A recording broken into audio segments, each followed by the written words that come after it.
So here we are in the hotel room in Alaska, and I'd like to tell you a little story.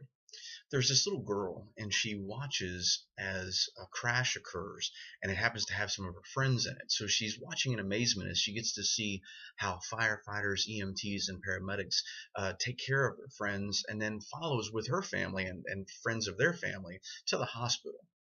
There she gets to witness what professionals do under what the average person believes is chaos. They get to see compassion and caring, and then actually bringing some sense of normalcy to this emergency. So this little girl decides, I want to do something like that. Instead of feeling like I can't do anything and I don't know what to do, I'd like to make a difference, as I get older.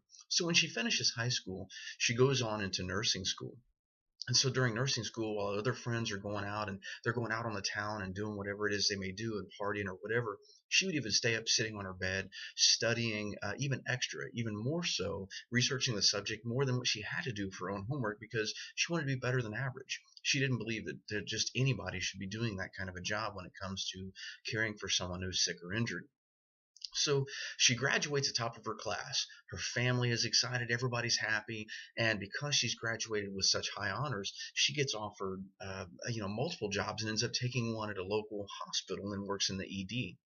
It didn't take her long for her to realize that the emergency room was different. It was different than what she experienced in nursing school, and the environment was different. The people were different. The nurses themselves that she worked around were different. She noticed that a floor nurse was completely different in attitude than an ED nurse, meaning that the floor nurse, if someone swore around them or said something off color, they kind of get taken aghast, and then taken back. Where the emergency room nurse, it's filth and foul and foul and filth, and not all of them, but it's pretty out there that the attitudes are different, and even in the way that they treat people was different.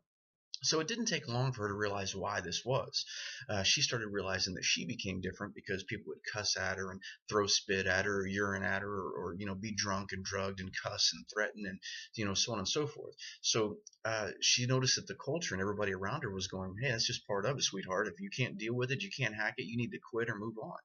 So she just thought those were pieces of it until all of a sudden one day she gets violently attacked by a drunk guy and beats her up pretty good.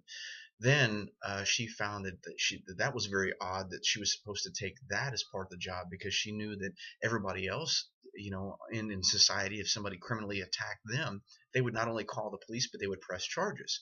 So she started to then realize that she was changed, that the culture made her change, and that even people around the job said, "Hey, you know what? Suck it up, Buttercup. This is just the way that it is." Now, I have to ask you, do you think that's a real story? That's one that, granted, is kind of fictional, or is it? Because I've heard that story time and time and time again all across the country. You can take and replace it with a little girl and say it's a little boy and goes up and wants to be an EMT, a firefighter, a paramedic, or whatever. Does that make it okay when they get attacked on the job? Well, let me ask you this. Let's say it is a woman that it happens to at work, and this is, your daughter, your wife, your sister, your mother. Is it okay when they get beat up on the job?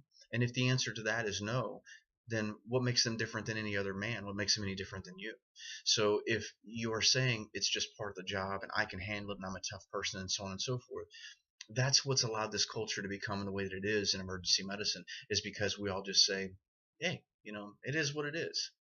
Well, I'm sorry. I'm here to tell you that I've traveled the country and I've listened to too many people's stories to say for me to sit back any longer and go, it is what it is. So I'm asking you to start standing up for those people that have been browbeat to not stand up for themselves. Guys, violence is not a part of the job. It is not acceptable. It's a criminal act. We're not talking about a confused patient.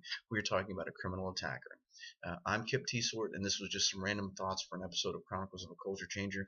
I'm here in Alaska. Yes, I'm still tired. I'll be looking forward to getting home, seeing my family, but I'm very excited to be here. Check out the new stuff on the dt4ems.com website, and I'll see you soon.